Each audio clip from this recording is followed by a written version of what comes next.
Welcome to the Red Gauge Podcast. We are your hosts. I'm Kyle. This is Josh. Today, we are joined by, I've thrown out a lot of adjectives in this show. You know, we've used esteemed, we've used effervescent, we've used the powerful. But today I'm going to go a whole nother level, and I'm going to say that we're joined by friend of the show, Josh Gibson. If you could like, comment, subscribe, it helps out the show a ton. But let's get into it. So, Josh, how are you doing? You know, I'm doing really well. I think that's honestly the highest praise I could have gotten because, you know, a lot of the adjectives that people generally get are a bit over the top purposefully, and friend of the show is very, very authentic, very pure, you know. Yeah. So yeah. I appreciate that. I'm doing well. I had actually had a biomechanics class prior to the podcast, and we did like an EMG lab. Oh, so which was really neat. So we hooked up a couple of little, you know, devices on my quad, and we did some like squatting just to see how the vastus medialis and lateralis would respond to like different stance squatting. Are you often the test dummy? Like when they're like, "Hey, we need to get somebody in here and have them do stuff." Do they, Josh, you're up? I make sure I go out of my way to be the test dummy so I can get shaved and marked on, and then. What the really fun thing about it, so I'm like, hey, I'd love to be the subject. I'd love to do something relating to a squat. You know, weightlift. I've squatted for the last 13 years, multiple times a week, every single week. Like it's as much a part of me as. Can I swear on the podcast? Is that cool? Yeah. The shit I took right before the podcast. And what we have to do. So when part of you anymore, that's a bad example. Yeah, well, just like squats leave a part of my soul in the weight room. Yeah. Okay, there, I get that. I'm there now. So we put up the little devices on my quad, and then we have to get basically like a max contraction, and we have to run that for 5 seconds to know what, like, hey, what's max capacity for your quad, so we can look at like how the values would change. We had this guy like shoulder into my leg in a kind of like tackle stance and trying to like leverage himself so I could use him as like an isometric leverage and just blow my quad up for 5 seconds so he could get like a readout. That was really fun. Yeah. I could just imagine you there. Like, we need volunteers. You just run into the front of the class, pushing kids around. I like to think that this has all been fueled by that Josh is just super cheap. Yeah, he's like, I don't want to buy razors. I'll go get my legs shaved by being a test dummy for this. Yeah, but it's patchy. It's patchy, and then they use Crayola markers. Yeah. Can we hit the hamstrings next week? Like... Yeah, I just end up getting a workout like that. I get shaved, a workout, and then I pass my class. You really can't beat that. You can't beat it. You can't beat it. Sounds like a good time to anybody. Good grades and free shave. Yeah. Now I want to spend like the next hour and a half talking about biomechanics because you said biomechanics. But let's move. We'll go. So today we had a couple things we were hoping to talk about. One was you're putting on a conference, so we'll get into that. 2 is you just got done coaching at the Arnold last month, so we'd love to hear your retrospective on the Arnold. And then 3 is we talked a little bit about, you know, training somebody through a career and what those phases of their career look like and everything. So, but first of all, let's talk about your conference because I'm real excited about it. Yeah, and I want to extend a thank you to both of you guys for always being so gracious, generous, and allowing me to use your platform to, you know, spread this great information, which is we have some of the brightest minds in strength, power, athletic development, and weightlifting coming together. So it's August 2nd and 3rd. It's basically an online speaking event that's going to take place over 2 days. We're going to have 8 speakers and then a round table to kind of finish off. All speakers are going to have like a 30 to 45 minute like lecture presentation. Imagine, you know, a college classroom where someone's talking about power development. They have a slide deck up and then they riff for 45 minutes where it's really concentrated on, hey, if you have athletes and you're a coach or you're an athlete, you want to improve power, strength, get people bigger, you know, utilize plyometrics to help develop some of those athletic qualities. They're going to break that down, you know, in as much detail as you could hope for. And then they're going to be available for a Q&A. And then it's, you know, Q&A to kind of ask questions, clarify, and then also to network and say like, hey, you know, you were at this conference, I watched, it was awesome. If there are ever any opportunities, you know, how could we connect? So it's occurring in August, and we have Dr. Chris Tabor, who's been on the podcast. Fantastic episode you guys recorded with him. Tim Sukamel, also been on the podcast. Another fantastic episode. Mike Young, who is like prolific in the track and field athletic development space. Jesse Stimma, who's the CEO of Power and Grace Performance. She was an elite level athlete and an elite level coach. So she really bridges the gap between business owner, coach, athlete. Zach Bartell, he runs SoCal Powerlifting, and that's like a massive, highly successful gym in Southern California. So he's going to talk about the business side of things. Um, and then, for the roundtable, we have Max Zeta coming on to kind of tie things together and provide a bit of like an elite coaching perspective. And then the last speaker I want to kind of shout out is Zach Caswell, who's going to bridge the gap between strength and conditioning and weightlifting and talk about how those two fields kind of relate and how weightlifting coaches can really utilize their skills effectively in like a strength and conditioning setting. So very extensive, very robust. If anyone watched or attended Coaches Only, it's going to be similar to that. Just with more of like an athletic performance, strength and conditioning bend. Yeah. So where do people find it? Where do we go look for it? So it's called the Power and Strength Summit. So if you go to powerandstrengthsummit.com, you can kind of get some more details on the event. You can register. There's an early bird pricing that's going to go until May 1st. So it's going to be $100 to sign up. So again, 8 presentations, a round table over 2 days. I spend $100 at the grocery store. I mean, that's a steal. Like realistically, it's a steal to be able to network and learn so much from some of the best experts in the field. So, of the ones that are on there that we've met, like guys that are so willing to share.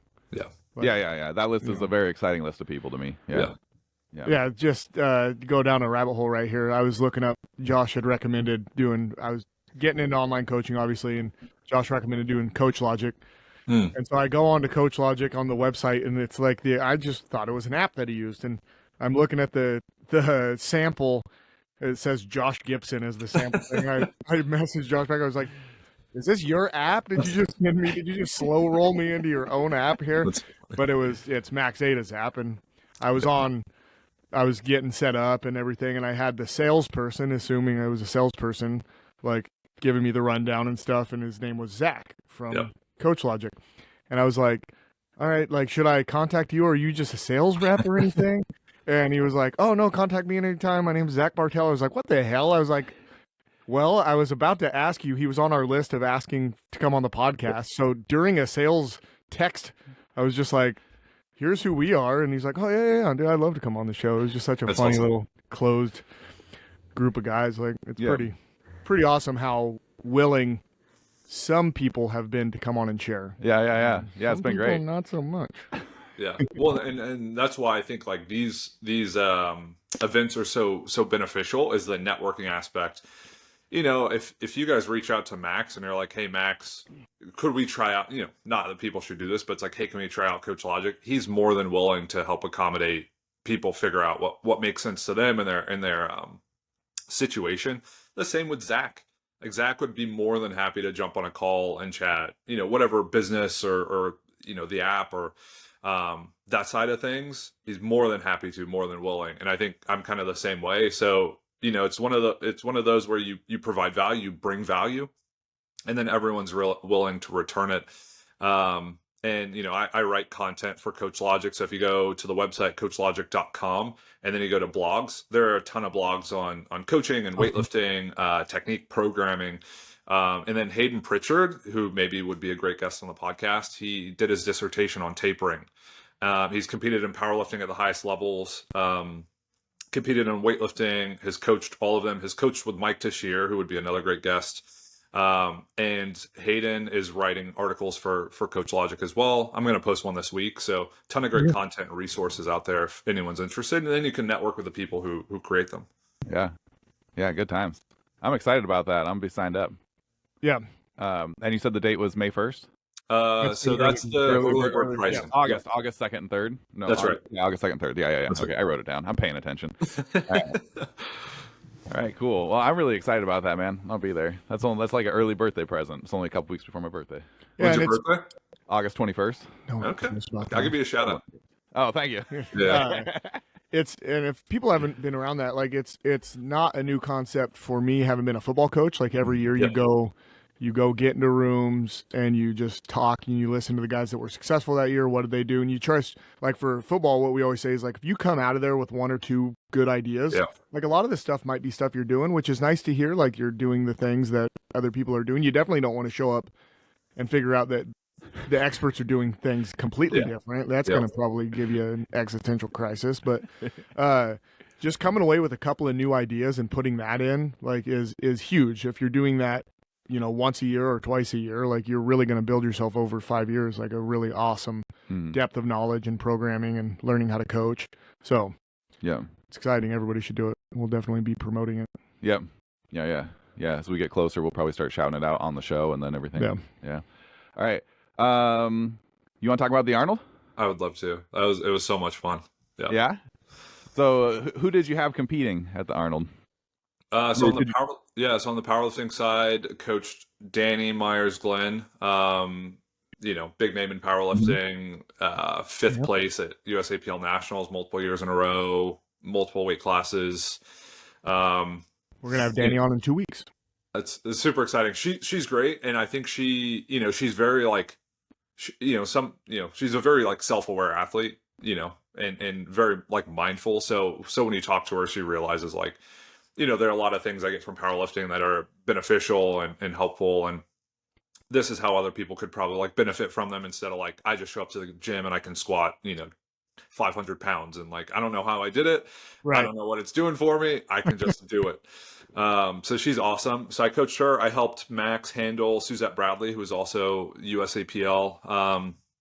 And then I coached a handful of weightlifters. So the most fun thing about the Arnold at this point for me is I get to run between USAPL and then USA weightlifting, handle a couple people at a few sessions on the weightlifting side, and then run over into the expo and handle people on the powerlifting side and be able to experience both of those worlds. So that made the meet really unique and really fun. Yeah. So what was some highlights? What was the maybe we just walk through the meet. So like how many days did you have athletes there competing for? I would say probably most days. So I coach people really from say the 55 kilo class on the men's side, and then Danny will be like a 90 kilo lifter on the female side in powerlifting, and then I'll have people riddled in between. So 71, all the kind of weight classes intermediary to the top and the bottom. So it ends up spanning quite a few days. So it all ends up being a blur because it's nonstop. But I'd say there are probably a couple of sessions, every day or every few days, where it was kind of back and forth. How many times have you been to the Arnold?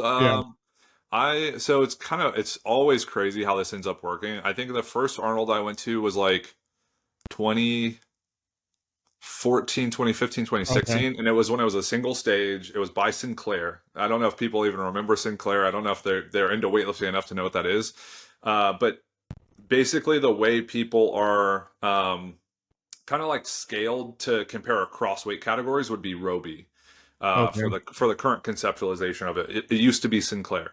So my buddy Seb wrote a book through Weightlifting House called The Greatest Weightlifters of All Time. It was based on Sinclair, and kind of top to bottom, I think it was the top 50 males. And you go to the Arnold, single stage, no weight classes. You would get people from like 62 to 67 to 73, all the old school weight classes, and they'd compete against each other. And maybe Kendrick Ferris would come out on top, 3-time Olympian, trained at LSUS with Kyle Pierce. And it was based on body weight and total. So I remember I kind of like helped DJ it. The guy I was kind of working with for some weightlifting coach, and he was like, "Yeah, come sit by me." He was running the music, and that was my first exposure to it. And then fast forward a few years, and somehow I don't know how this ended up happening. I got connected with Pedro and all the USAW kind of staff who run the event, and I ended up taking care of the catering for all of the like volunteers. So I would order all the food, like a grand worth of food. I'd get it up to the top of the hotel, put it in a room. All the marshals and refs and loaders would come up, and I got paid to do that, which was fucking awesome. It's like going from like first experience of the Arnold's playing music, and then you kind of like, I don't even know if I ever went and watched, but a couple years later, like getting paid to help, take care of people who are involved in volunteering, contributing to it. And then to coaching like a ton of people on both the weightlifting and powerlifting side just occurred over like almost a 10-year span, 8-10 year span. And now it's something I really look forward to, because if anyone's gone to the Arnold and gone to like the powerlifting event, USAPL specifically, it's so well ran. Like, it's so high class. There's a ton of people, a ton of energy. And USAPL has Gino the Pirate. Oh my gosh. Yeah. It's like, I don't know if Gino's a huge fan of yours, but he's on the list trying to get him on. I freaking oh, he one is. of one of my favorite people to go watch. Yeah, like the first time I saw him, it was Nationals in 2017 in Chicago, and I had never seen Gino before. Like, it was my first lifter, and I was just like, it was the showtime or whatever they call it at night, and I was just like, who the fuck is this guy? It's just wild, and he's all over the place. And somebody was deadlifting 666, and he was just like, flames were shooting 666, and he was just like headbanging. I was like, this guy's a wild man. I love him. Yeah. That's one of my favorite things about big meets. I love that he embodies that like persona so purely, like so authentically. It's not like it's not staged. It's not like, it's not one of those old timey kind of like top hat, cane circus music in the background. Like, he's like 10 rings on every finger, like drawn on eyebrows. Yeah, is there not a backstory you would want to hear? You know what I mean? Like, I want to hear the origin story. Oh yeah. Oh, totally. Like high-heeled shoes. He's super tall, just like tight. He's like really unique. Brings that enthusiasm and interest and love for powerlifting to it.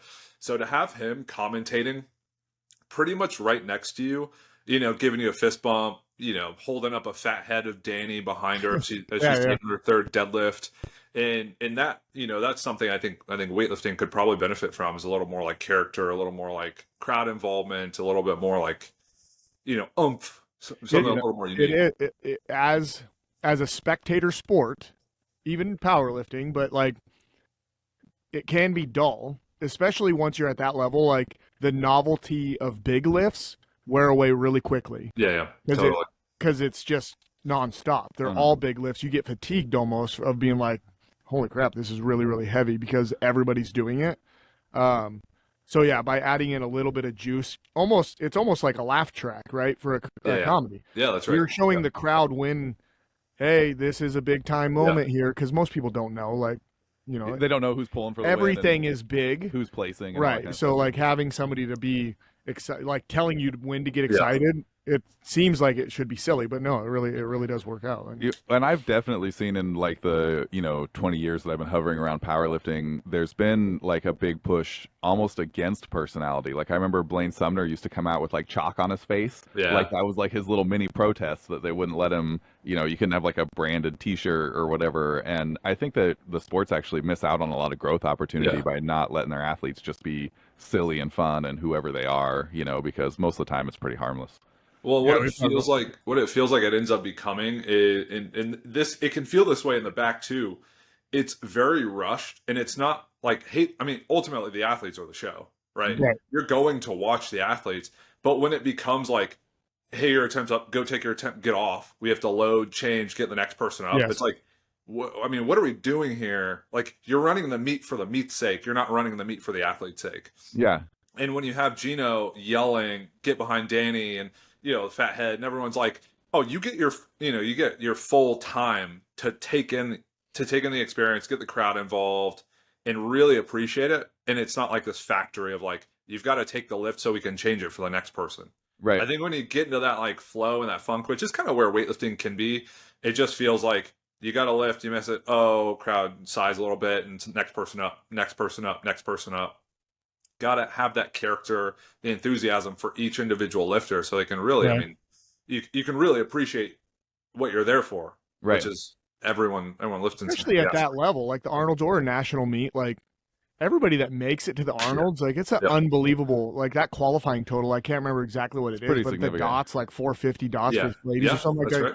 Like, it's unbelievable. I have a very, very, very strong young lady at the high school level, and she's not there, and it's like, holy crap, she can't even go to the show. It's not, like, you know what I mean? Like, she's very strong at the high school level. That's probably a scaffolding opportunity. So we've mentioned Sinclair and Roby and Dots and Wilkes, and there's probably other ones that I'm not thinking of. But just if you're new to the sport, we often have the debate of like, what's his name? I'm gonna mess up his name. Suleimanalu. Oh, Am I Naim saying? Suleimanalu. Yep. Yeah, right. Totally.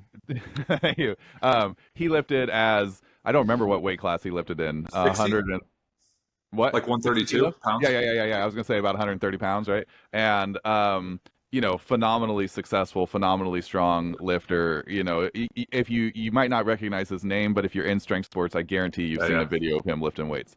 But like you'll be like, okay, well, who's stronger, like him or like Ilya or something, right? And so these give us their coefficients that are weight to body weight, and they all have a different method for how they're calculated. Like in powerlifting, they use dots now a lot more, and I think that's just based on like standard deviations. Like it's just you just take a mean, and then it's how far away from the mean are you.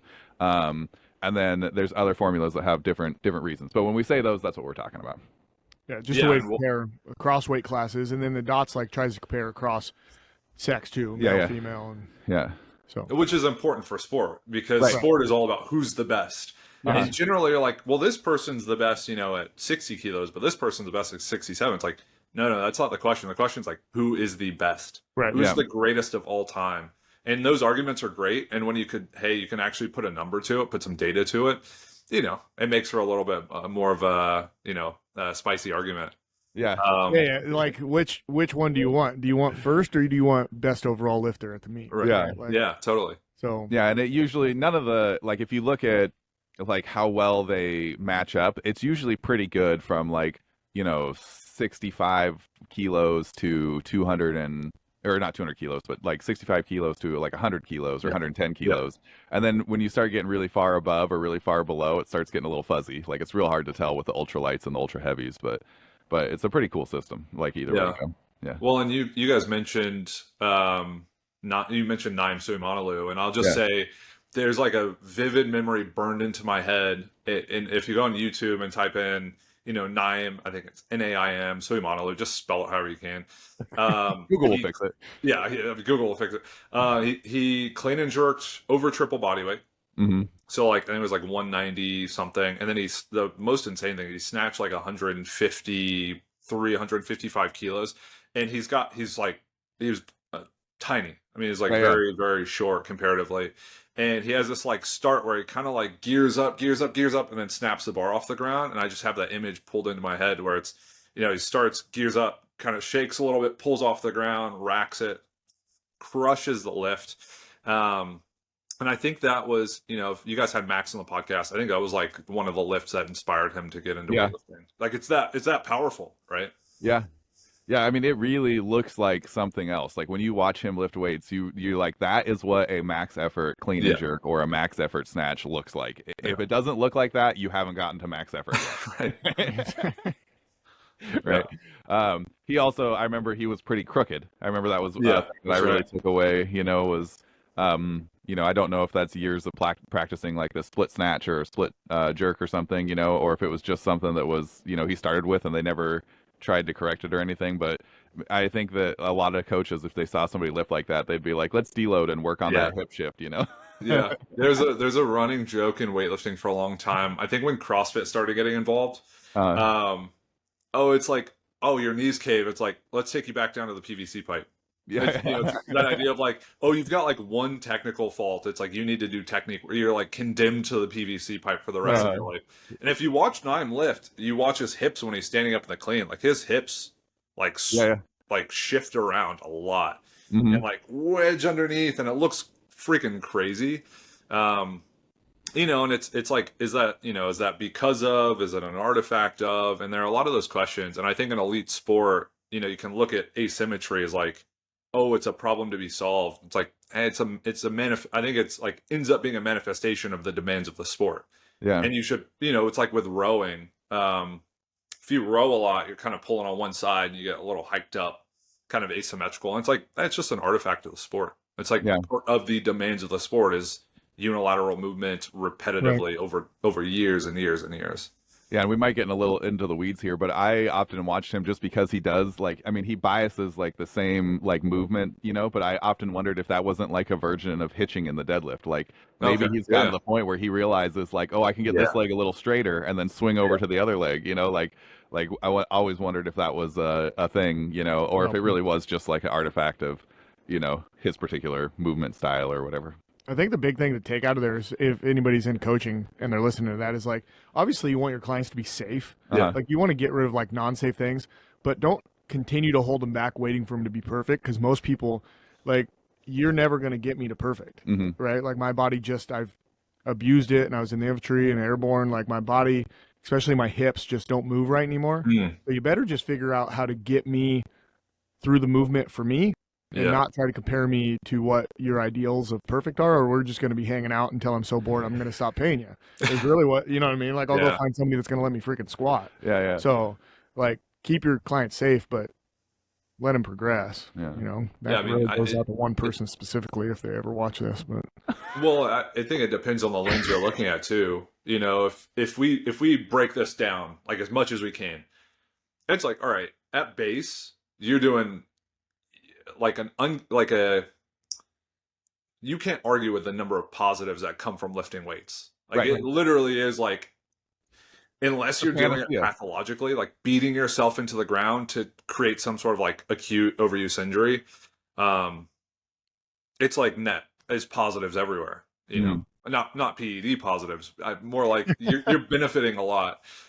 You're stronger, more capable, like all these things that are you live longer, you're less likely to get diabetes, less likely to get dementia, less likely to have heart disease. Everything's better, right? Everything's better. Mental health to physical health and everything in between.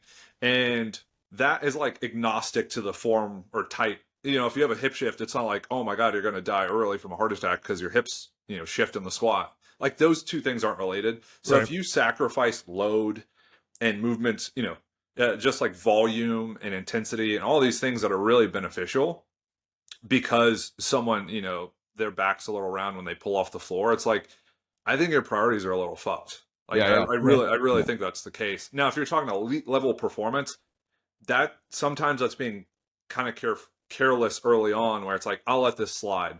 You let it slide so long, you're like, motherfucker, now we're at like 101% weights, and that error is like the only reason we're butting up against a wall and can't make progress. And I've done that.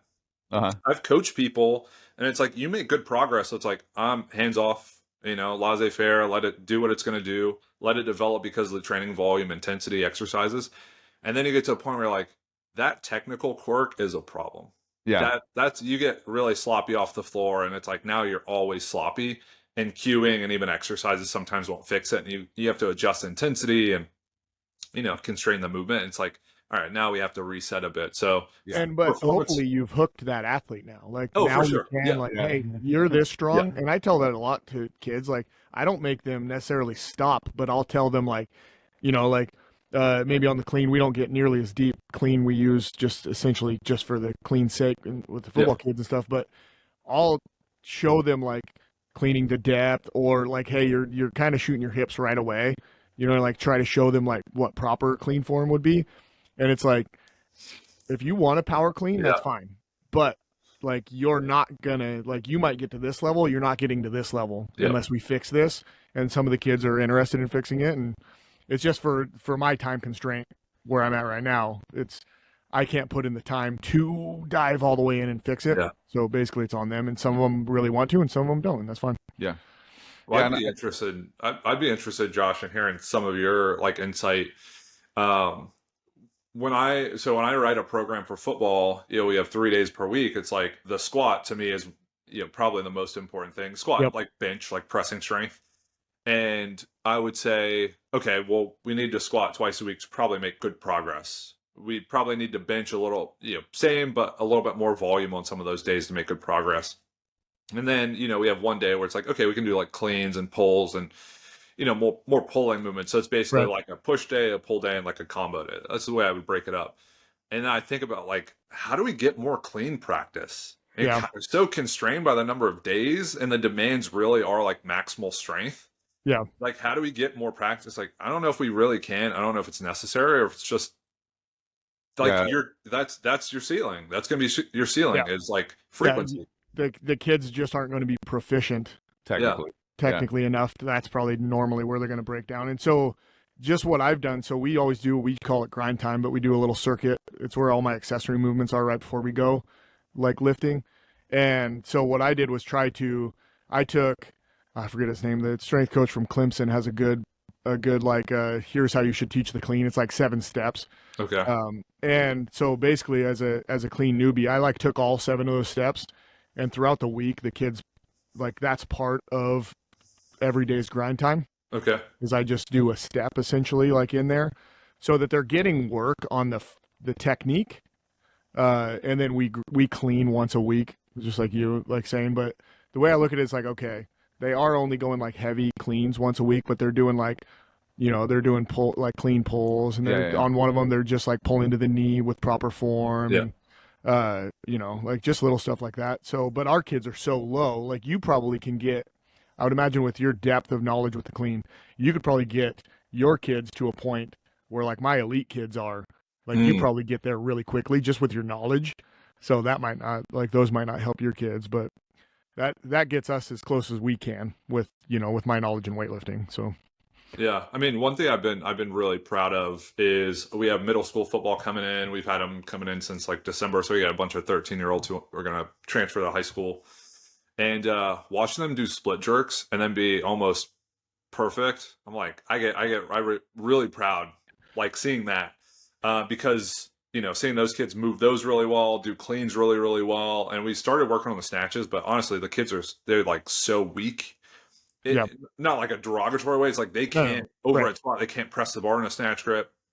So a lot of that is like, thinking about from a development standpoint, it's like how early on do you have to introduce, and maybe, this is part of what you wanted to dig into. It's like, how early on did we have to introduce developmental exercises? So we could say like, we started with a dumbbell Z press, sitting on the ground, dumbbells, press overhead, build volume. Okay. Barbell Z press, seated press.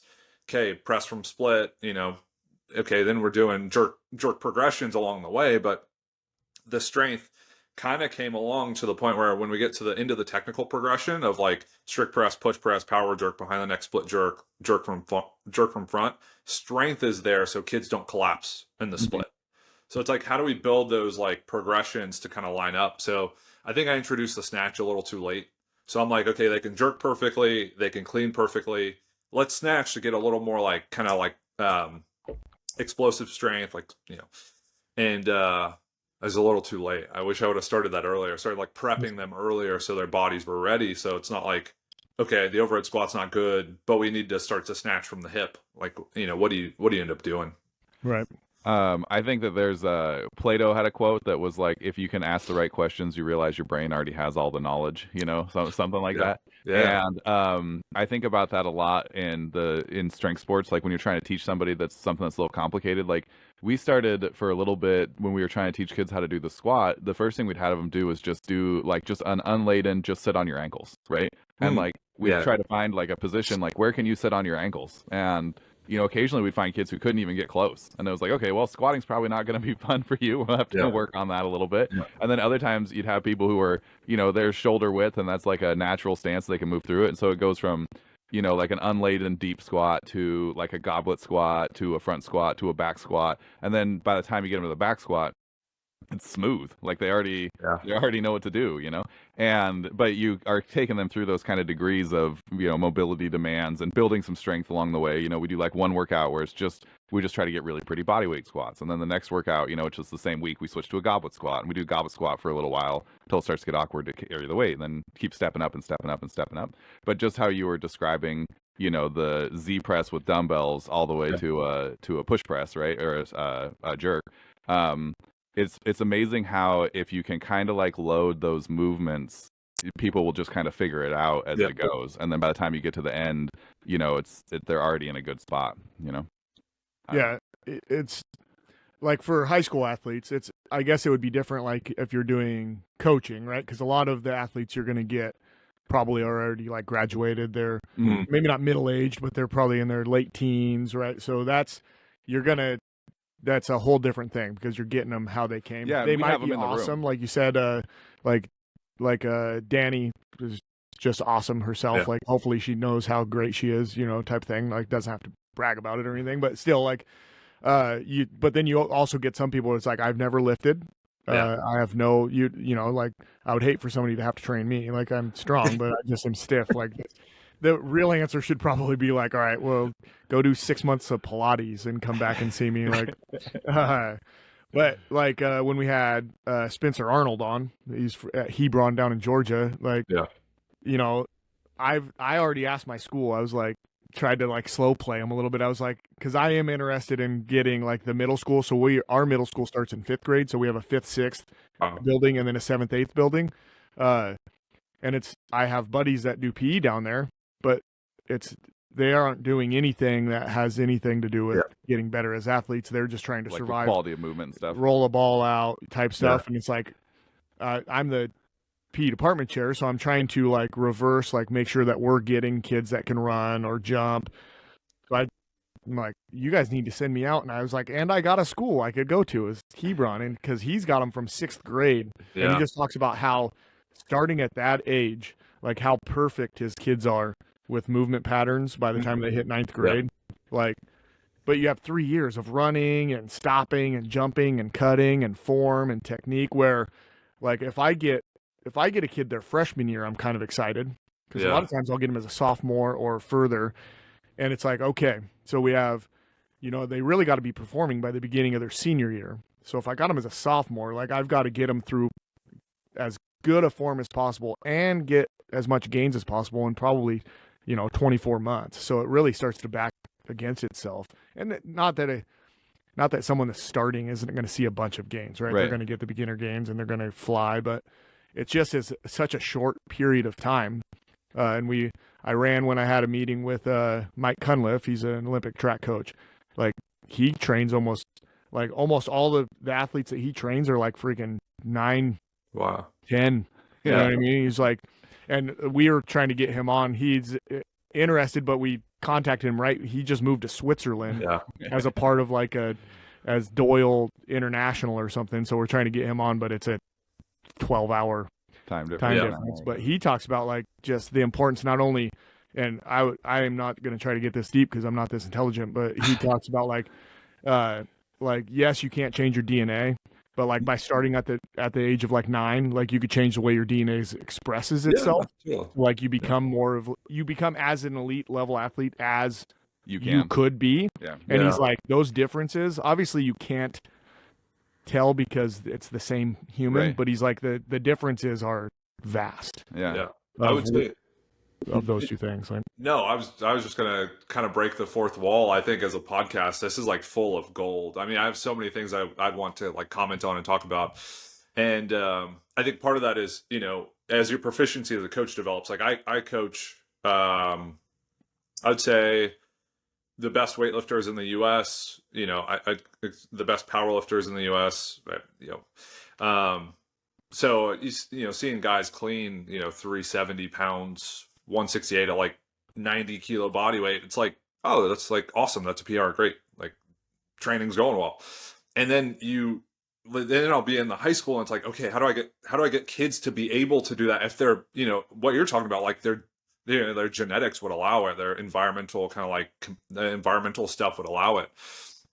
And really what I think you need and what you're mentioning is like you have to kind of get in before there's that time crunch of athletics in high school where it's like the demands are crazy because it'll be football and then basketball and then track and then it'll be travel and it'll be everything in between. It's like, okay, the weight room's like maybe twice a week in season and we can do some stuff, but it's with, maybe 30 other kids. So it's like then that attention is broken up, the time's broken up, the training's kind of sparse.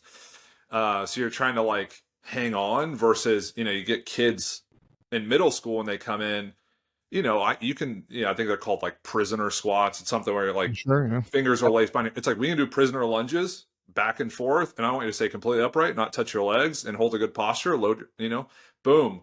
We can do that every single workout, and we can do that for months and months and months just to wait until you're finally ready to hold a good position and load your legs without just like bowing over and bending over. So you have that like developmental kind of runway to just play with, trial things out, work movement, work the barbell, work basic kind of patterns. Something I picked up from Sean Waxman is we, warmed up last week with like some crawling, and it's like, okay, why is this beneficial? It's like, well, I want to do push-ups with you. You can't hold a push-up or you can't do an effective push-up. So I'll just put you in like a more static kind of isometric position, and then just have you crawl kind of up and back, change the crawling pattern, just so your arms develop some ability to like hold your body in the same position while you're moving. So it's a little bit more dynamic. So you get that runway to feel a little more comfortable. So it's not, well, this kid's going to come in and probably need to play, or next year be ready to play, or you're kind of faced with the fact of like, they're not like super strong or super fast. So, they're probably going to stay JV, maybe play a little varsity when they're like a senior. You just get more time to develop those kids and give them some room. So I think you kind of made a lot of great points there. And the unfortunate thing about being a strength coach is often, depending on the school, but often the strength coach is kind of tied, maybe at the university level it's different because there's many and they're tied to their own sport. But a lot of places, the strength coach is tied to the football coach. Yeah. So if you're not whatever that football coach is asking for, whatever, cleans, 40s, like if you're not producing those things, yeah, like, you might be looking for a new job. Yeah. And like, so I am a strength coach, but I'm also a teacher, right? Like my profession is being a teacher. I'm a school teacher. So it's not super easy, especially getting like a PE job. Like it's not, those don't come open, right? Just to get this one, I was a health teacher for 5 years. Wow. And you know what I mean? Like, because think of every PE teacher you've ever seen. They're like 90, right? Like they never leave because it's such a good job that it's like, I don't need to retire. I could come back and do this again. So it's super hard. So you get this like wheel of people not wanting to push boundaries. And I've talked to college strength coaches that say the same thing, is like, do you think that I should try to make the athletes the greatest they could be, or avoid injury? Yeah. And not be controversial, like, well, yeah, that's probably that unfortunately is the correct answer, because they're making a living, and you don't want to, if you get the job at Michigan, the Michigan strength coach job, and all of a sudden you're making $400,000 a year. Yeah. Like, yeah, I'm probably just going to try to make sure that the athletes are pretty good.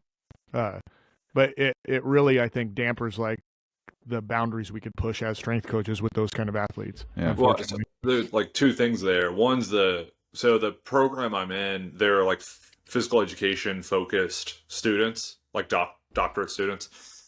And you quickly realize like, oh, physical education is like a critical component of this for like just, basic like motor competencies, to like an understanding of movement and health and those concepts kind of like across the lifespan for most kids. Maybe they don't play a sport, so their exposure to movement is physical education. So when that I'm going to use some really strong language, when that system's like broken and it's like roll the ball out, just kind of keep them occupied, it's like you take away the advantage of having dedicated time to teaching them basic movement skills, Right. setting them up for a lifetime of like physical activity and success in that from that standpoint. But then you say, okay, but you're not a physical education teacher, so you don't get the constraints we're under. So I think that would be a great opportunity. And I think there are people, like a name that comes to mind, I don't know if you guys have heard of Larry Metters. I think that's his name, but he basically has this like from, start to finish physical literacy kind of pathway for his kids. And I think he's like a physical education teacher. And it's like starting young, teaching the basics, developing them over time. And it feels almost like a athletic development framework than it does just PE, because PE as we know it, at least from my understanding of it, is just kind of, you run a couple laps, you play some soccer, you play some basketball. It's not as structured or as developmental as I think it may be able to be. And then that would allow kids to then kind of shoot off into sports and be able to specialize a bit more, rather than like, okay, you're going to start playing a sport, but we need to do more general training, like general prep, and then prepare you for sport, when in reality, I don't think it is generally going to work that way. I don't know what your guys' thoughts are on that. No, yeah, I agree entirely. So I've told like my athletic story a little bit on the podcast, but when I started doing track because my older brother did it. and I was all messed up. I couldn't run or do anything. So thankfully the throws coach was like, you don't have to run to throw shot put, come on out. I'll take you. And then the warm up was like 4 miles. yeah, and I died. I literally died. No, he was a man of his word. I never had to run to throw shot put. He so I did it like my freshman and sophomore year, really just because my older brother did it, and it was my ride home, and I liked hanging out with my brother, and the coach was a really cool guy. But like my junior year, I really got into it. It took until I was probably in my mid-20s to be able to tolerate the kind of training that I needed to do to be really good as a thrower. Like, because I was so inactive as a kid, right? Like I used to hike around in the woods a lot, but that was about the extent of my I got bored with video games, and so I'd go wander around in the woods a little bit. It was a stroll. Strolling was my physical preparation.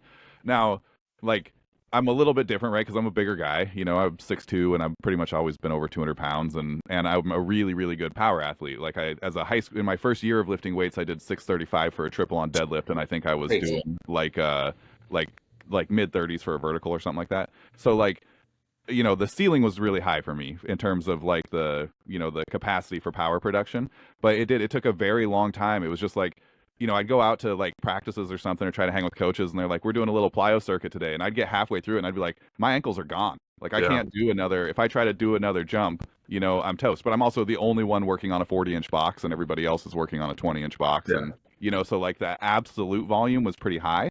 And when you want to be competitive in those sports, that absolute intensity is going to be high. And so it takes, if you don't come in with some good conditioning, it's going to take a really long time to get to the point where you can do work. Right, which it almost seems like the ability for your muscles to generate power has always worked against like the rest of your body being conditioned. Right. Tendons and ligaments and bone and yeah. And we know that, like, coming back, like a lifter coming back to lifting, like the muscles will respond a hell of a lot faster than ligaments and tendons. But so, like, I feel like you've always faced that. That's where a lot of your injuries have come, was just being almost too powerful for your own body. Yeah. And training like an idiot. I do train like an idiot. But I think about that a lot. Like, what would that have looked like if I had started when I hit a giant growth spurt when I was in like 4th grade. So I ended 4th grade at 4'9" and 165 pounds. I ended 5th grade at 5'11" and 165 pounds. Yeah. So in 11 months, I grew 14 inches. And I think a lot about, like, if I had started just like a year before I hit that growth spurt, like what would my experience have been like? How much different could I have made it, Yeah. Well, and I kind of wonder, I think you were, Josh, you were talking about kind of this like epigenetic thing, right? Where it's like you have your genotype, you have like your genetics, and then you have your phenotype, like the way they express themselves. Your genes express themselves and like the physical manifestation, and then the way they're changed to the environment. And I skateboarded for 20 years. Like from like when I was 9 years old. I'm gonna need a photo of this. Oh yeah, I've got plenty of those. Okay. 20 years later, I was like a skateboarder, stairs, rails, streets, whatever. And I'm decently strong. Like I jerked 170, which I think is like okay. I feel like I'm just a regular person. Like I feel like almost, I was like, okay, I think most people could probably do this if they train long enough and they had the right training. So I almost wonder where, if we're thinking about like the population on a bell curve, where everyone actually is if they just get proper physical preparation early on. Because I'm not special. I'm not a special talent. And a 400-pound, almost a 400-pound jerk, that to most people would be like elite. But I think that's probably more average. I think like low to mid 300 clean is probably pretty average. I think like a high 200 to 300 snatch probably pretty average. And they're like special cases, but I think the middle of that curve for the population is probably a lot higher than people give it credit for. Yeah, and the capacity to do it. The reason why you're special is because you did it. Yeah, that's right. Yeah, totally. The capacity. That is what makes it elite. Yeah, so like the capacity probably shifts a lot, and that's where I think like physical education comes in, good S&C. I mean, just coaches who kind of know what they're doing to take that step back to say we're developing performance for a competition, but we're developing performance potential too. And that's why I think you hear people talk about like, oh, we always kind of keep like bodybuilding work in year round. We always kind of have like low level plyos, and it's like oh, so you're trying to shore up this like potential and not just focus on like big peak, big peak, big peak. Mm-hmm. Yeah. I mean, that kind of transitions pretty well into the last topic that we had, was talking about the phases of a career. So, so to give a little background for the people who are listening, we just had Logan Chapman on, who did a 23:55 total, and we were talking raw. He actually had like a 29. Yeah, 23:95. Yeah, but with wraps. With wraps. Yeah. But we talked a little bit about what it was like, because he's from our hometown, and so that was part of how we got connected with him, right? And he started just doing fun high school local meets and made it all the way to like US Open meets and stuff. And we spent a little time talking about that trajectory. And so since we got you on, you've been lifting for a long time and you've coached a lot of people for a long time. Last night I was laying in bed and I couldn't sleep, and I was thinking about how... You were thinking about me. Yeah, I was thinking about you. Yeah. Listen, it would be a little bit weird to know how much you and Max and them have occupied my brain space over the last, which seems like forever. I feel like I've been podcasting for years. And it's literally been a month and a half. Yeah, like February 9th is when we last filmed with you. So. Yeah. That's insane, by the way. You guys seem like seasoned like podcast hosts. It seems like Red Gage has almost like been entrenched in this space, and it has only been a few months. Like we really want to get out of education. Highly motivated. So I was thinking about like the saying. So anybody who's in strength, you'll hear this parroted from coaches. You'll hear it on podcasts. You'll read it in books. They'll say, what took you from, what got you to 300 pounds isn't what's going to get you to 4, and that's not what's going to get you to 5. You have to go through different phases in your training to get to each one of these different like developmental steps. So last night I was laying in bed, and I can prime you a little bit if you want my take on the first couple, or if you just want to shoot, like if you're feeling like real frosty about it. He's a gunslinger. But yeah, I had my like initial thoughts, and then I finally fell asleep, and so I haven't evaluated them anymore since then. Yeah, I mean, I have my thoughts for sure, and I think a lot of this. So Josh made a great point, and there's an athlete who comes to mind when you talk about sensitivity to training. Mm-hmm. It's like, how infrequently can you train and make progress, because your physiology is just like, oh my God, we need to adapt to that. Like, that's a demand we're going to have to face, and our life's at stake, our well-being is at stake. So we need to adapt and be able to accommodate it.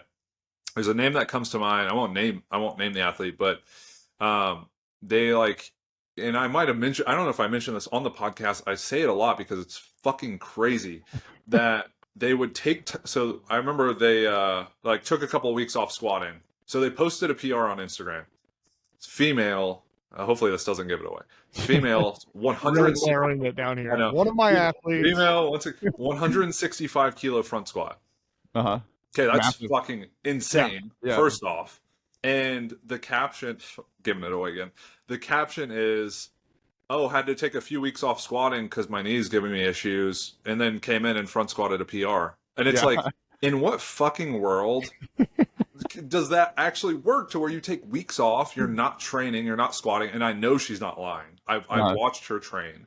I've been in there. I've watched her, like, maybe skip exercises, skip sessions, like train kind of like at minimum, kind of the entire time.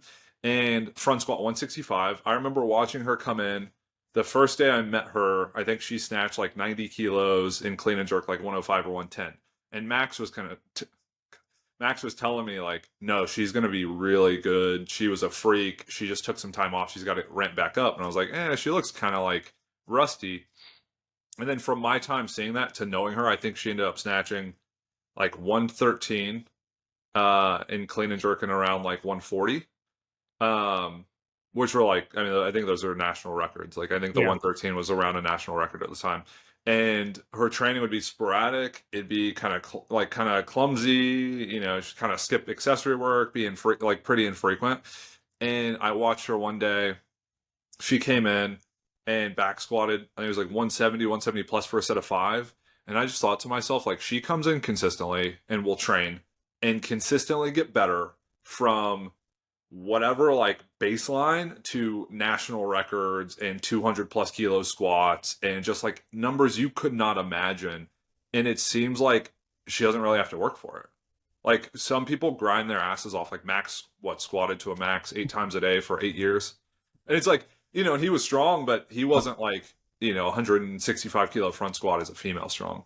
Right. Like, and it's interesting to think like if you were able to force that athlete to train like Max, like does it not just completely not work? Yeah. Like we like to say like, dude, if she just worked harder, like God, what could she have been? So I'm going to float an intangible out there. Like it's a hard thing to measure and a hard thing to get out of athletes and stuff, but like is she also just the kind of person where like the volume that she does matters more? Like, I mean, we've seen people in the weight room who do their sets 8 and they're done, and you watch them do their work, and you're like, that wasn't productive at all. They just came in, they broke a sweat, they left. They're not going to be any stronger. I've also seen people come in and do one set and been like, they'll be stronger next time. Like their own level of like commitment and stuff. Like sometimes it's a little harder to measure. Ability to engage the muscles fully. So the way you figure that out, Josh, is this is what Danny did, right? So when I don't remember if this is exactly the case, but when I met her and started coaching her, she squatted 300 pounds, deadlifted 320, and benched like 95. Because she came into the weight room, she's like, oh, I'm just going to do sets of 5, and this kind of feels right. And so I put her on like I was like, okay, I'll write you a powerlifting block or whatever. And she did the same program for 4 to 5 years.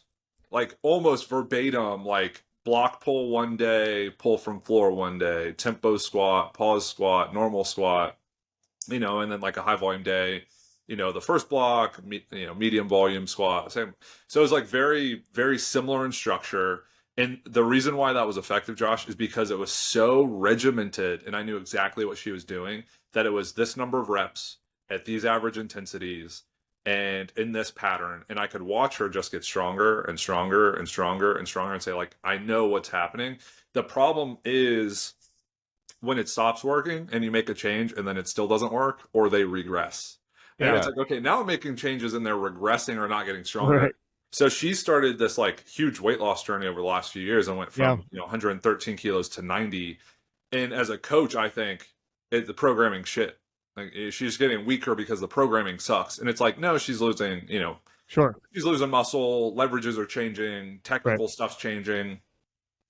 But I see that as like, I need to have her constantly getting better. And if I can't, that's an error with the programming. So I've kind of been like retooling it. We're going to increase squat frequency. We're going to shift, bench frequency up. And we're going to use those big knobs, the ones you mentioned, Josh, where it's like, we're going to start pumping volume up a bit more because one, you're not so big from like a body mass standpoint that like, you're probably not going to get as beat up as when you're squatting 500 pounds because you're squatting more like 400s, mid to high 300s. Right. So we can pump volume up, pump frequency up and say, okay, now we have these changes we're going to make. We're going to hopefully create a structured like plan, and we're going to repeat that, and then we're going to say, okay, if it worked the first time, let's do it again. Okay, it worked the second time and it's working. So you try to find what the person needs as an individual, which is like frequency, intensity, volume, exercise selection, all that stuff, and then you say, okay, what's the output? If the output is good, thumbs up, let's keep rolling. If the output's wrong, we have to change it, but we have to change it in a way that actually makes sense and isn't just novelty for novelty's sake. Because novelty for novelty's sake is like, all right, if you just want to, novelty, it's like go run a fucking marathon in between, heavy sessions. Like that's super novel. You're going to get fucked up. You're going to feel like you're hit by a car. You're not going to get better. I always tell this, me and my buddies we tried CrossFit out and we were in the Army and we kind of like what you would think of like a normal, like young CrossFit male, right? Like pretty good shape, kind of strong, kind of good at everything or okay at everything, but not great at anything. And the first day was pretty awesome. It was like a little push pull with a 1-lap sprint. And it was like, man, it felt like a good workout. And we were just doing the national CrossFit workout of the day, right? On whatever the website was. The next day, this day 2 for us was 19-mile run. I was like, what the hell? Like, I had done some longer distance running at that point, and I was like, that's almost the longest my plan was for when I was working. I was trying to qualify for the Boston Marathon. Like Wow. 20 was the longest that I was supposed to run on that plan. It was like just rando 19-mile. I was like, I wonder how many people did that and just were like blasted for a month and a blown half. up. It's like, holy crap, Done forever. that's wild. I Yeah. guess that was the last day we did CrossFit. All right, I so made it one day. so here's the phases that I came up with. Okay. Right? So phase number 1 is the learning phase. So this is our 1 to 3 years, depending on the person, and it's where you can just go and do a workout and you'll probably get better. Right. So you're usually going to have more exercise variety, more like just in terms of like you can do more exercises in a day. Right. Like at the point that I'm at now lifting, if I can do 5 exercises, I'm toast. Like I'm not doing any more than 5 exercises. But I remember when I started, I could do like 12 or 15, and just crank through stuff and do the next exercise and the next exercise. And so it's the phase where you are learning the basics about how to work out. You're learning the basics about how to use your body. You're learning the basics about how to engage in the lifts, and that actually takes quite a while because there's a lot of things to learn, right? So that's my phase number 1. Phase number 2, if I can remember from laying in bed last night, give me a minute here. Oh yeah, phase number 2 is the knobs. So phase number 2 is when we start looking at volume, mostly volume and frequency, right? It becomes our bodybuilding phase where we're actually trying to build a body, like like specific for what we're doing, right? We're trying to put on muscle. We're going to organize our training. We're usually going to have, like hypertrophy blocks and then strength blocks and then peaking blocks, or even if we're doing like an undulating periodization, we've got goals that we're trying to get to that include like, I need more upper back muscle or whatever, right?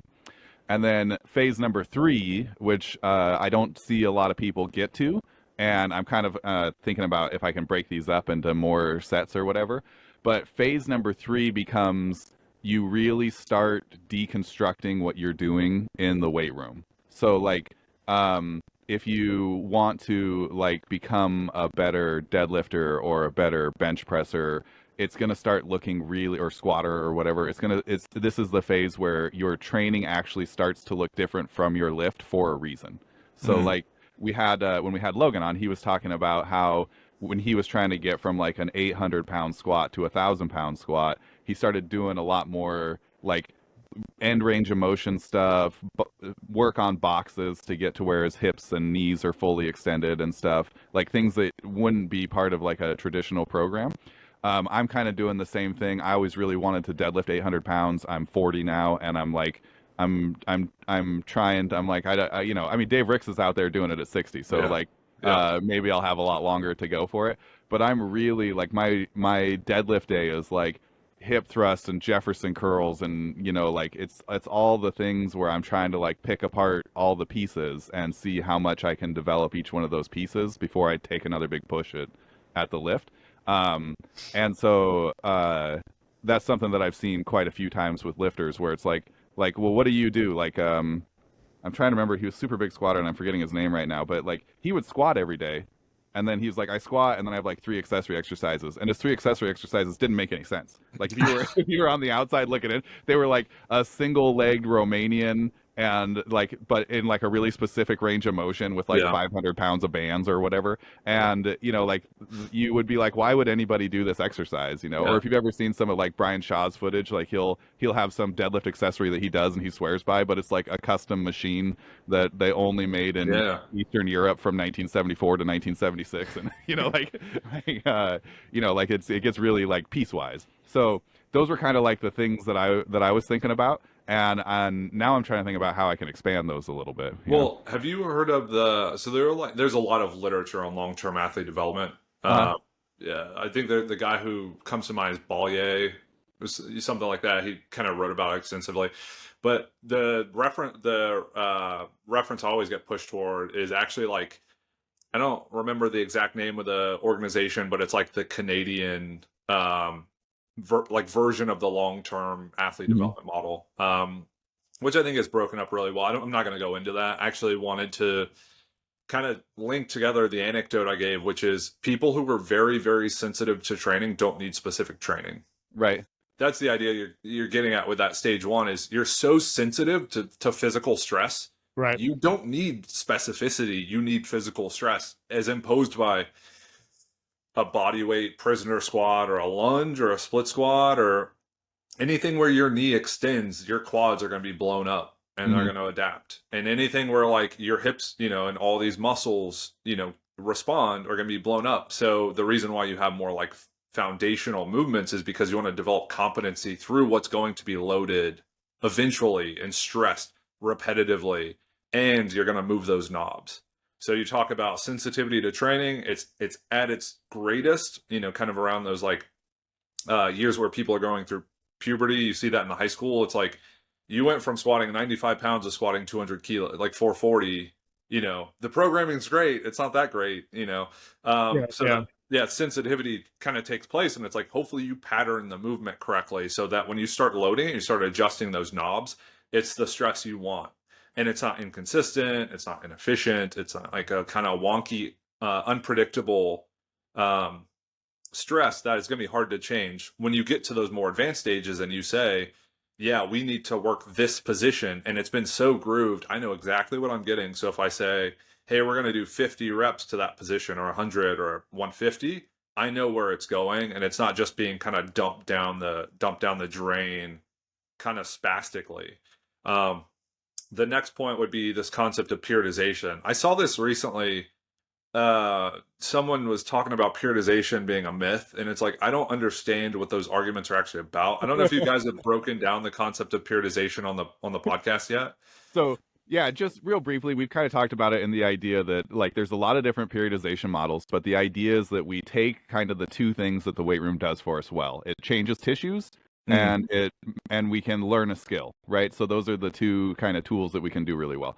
And we don't get as much juice from the squeeze if we try to do both at the same time, right? We like if we want to get it's easier to get bigger and stronger if we just work on getting bigger and stronger. It's easier to get better at a snatch or at a squat if we really focus on snatching or squatting or whatever if we're getting a power production for shot putters, right? Like that you spend more time in that 13 meters per second or whatever, right?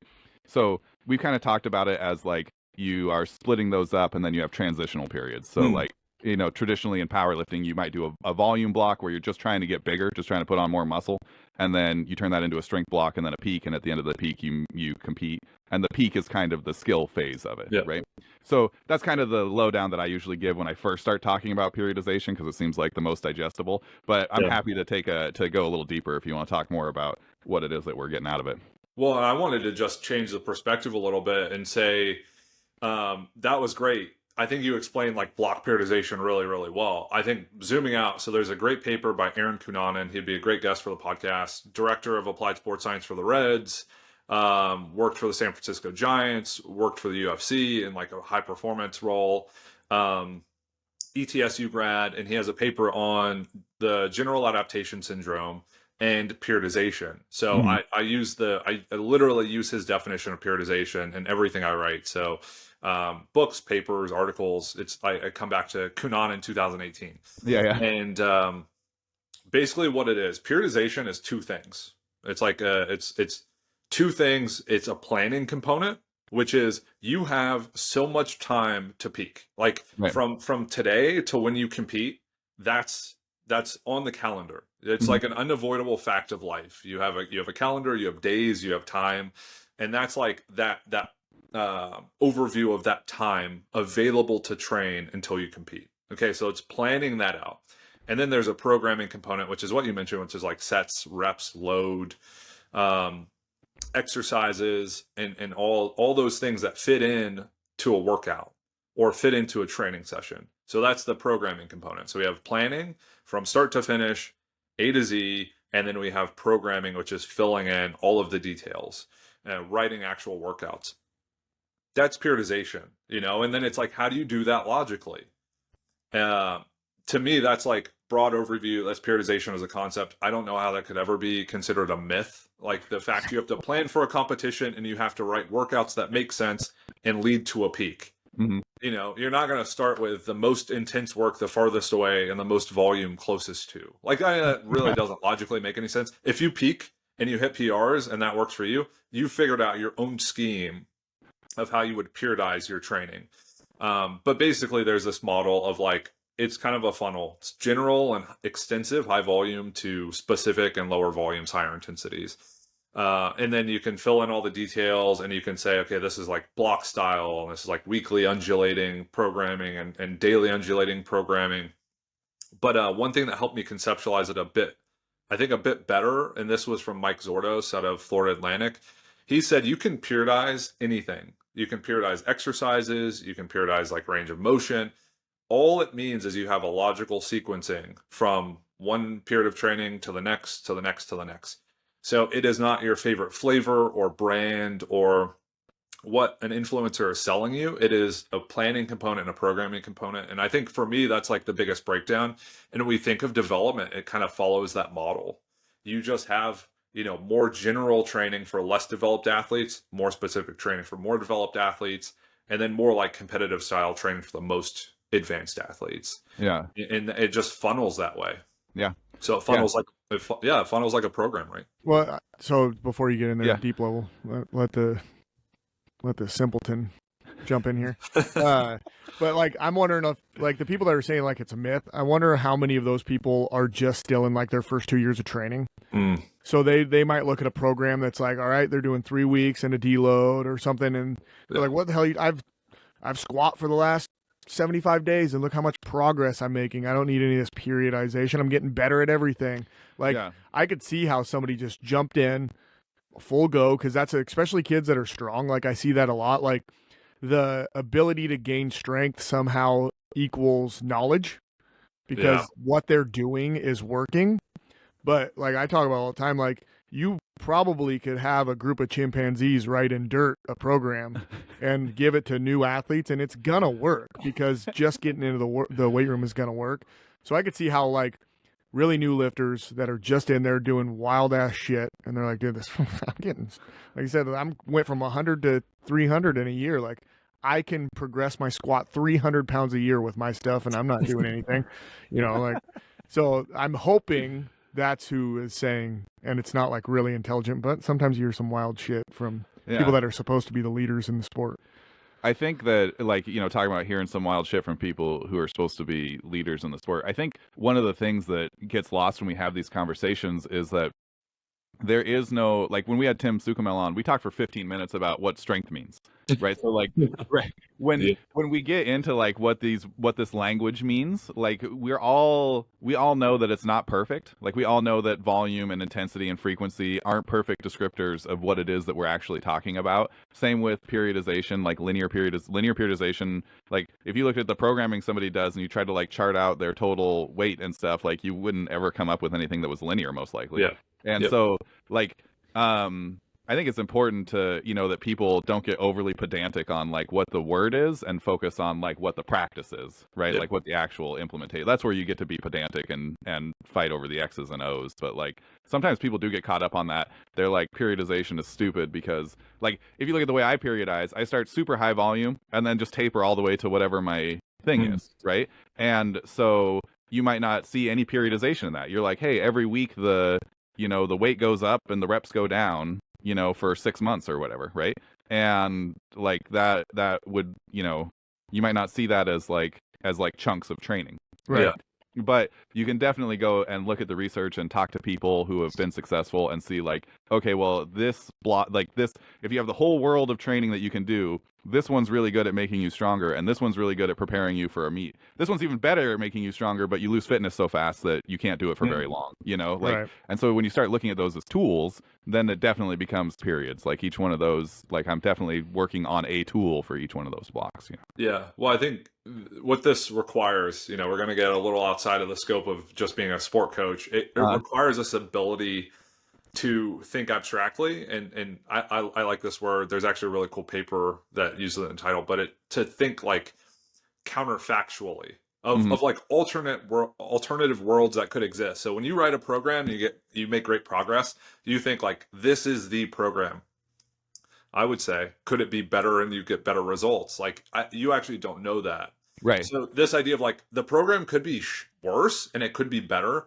And we really don't have an understanding of what that could look like, and what you'll end up doing as a coach. Like with Danny, it's like, you're making progress. I'm hands off. Like, I'm gonna let the pan stay hot and you just cook on it. Once it goes too hot or once it goes too cold, we'll make an adjustment. We'll move the knobs. But until then, I just don't want to fuck with the flow of it, because we've got a nice little gradual, gotta climb up.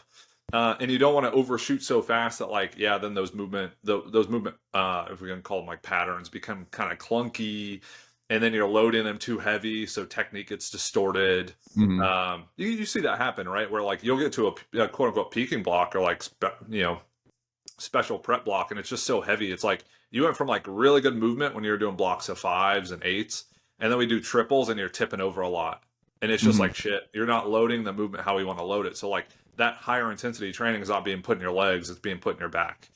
So you would then say like, okay, how can we obviate that? It's like maybe we do a top set and down sets. We have some sort of like pyramid up, pyramid down, some sort of like wave loading. So you become more creative, but you say intensity is still the driver. We still need that stimulus. We just have Yep. to color it and make the cosmetic stuff a little bit different, to where, hey, say the average intensity is 80%. Average relative intensity is 80%. And in one scenario, it's 5 sets of 3. In another, it's 80, 75, 80, 85, 80, 75. Those end up becoming the same thing. But one might allow you to have better technique. So I think this ability as a coach to say like, it's the program we're doing, but it's not the only program we could be doing. And like, how do we refine it to make it better? That requires like knowing training theory, having a lot of experience, having good people to talk to like yourselves who can provide some insight and like help develop new ideas. And then some like hypotheses you could kind of test. Yeah. We are coming close. Yeah. And we're only like freaking. We didn't even make it through the Arnold. Yeah. We launched into this, and I just saw the Arnold questions leaving me, and I was like, God dang it! But we're jumping back down to the Arnold, because here's the big thing: is like we live pretty far away, so it's a pretty big commitment to get all the way over there. So I'm still like, I've never been, and so it's just this like golden goose in my head of like the Arnold. Like, is it as cool? Like, do you get to enjoy it? Like, obviously, we talk about like you get to enjoy the I have athletes here and we won, but like, do you get to go around the convention? Do you ever get to go to any of the big shows or run into like big time people? Like, do you get to enjoy it as a fan of strength sports? So Or is all this why you guys should go to the Arnold? I had this experience at the Arnold. I think it was 2022. I was walking into the expo. I was coaching my face off at that time, so I had a ton of athletes.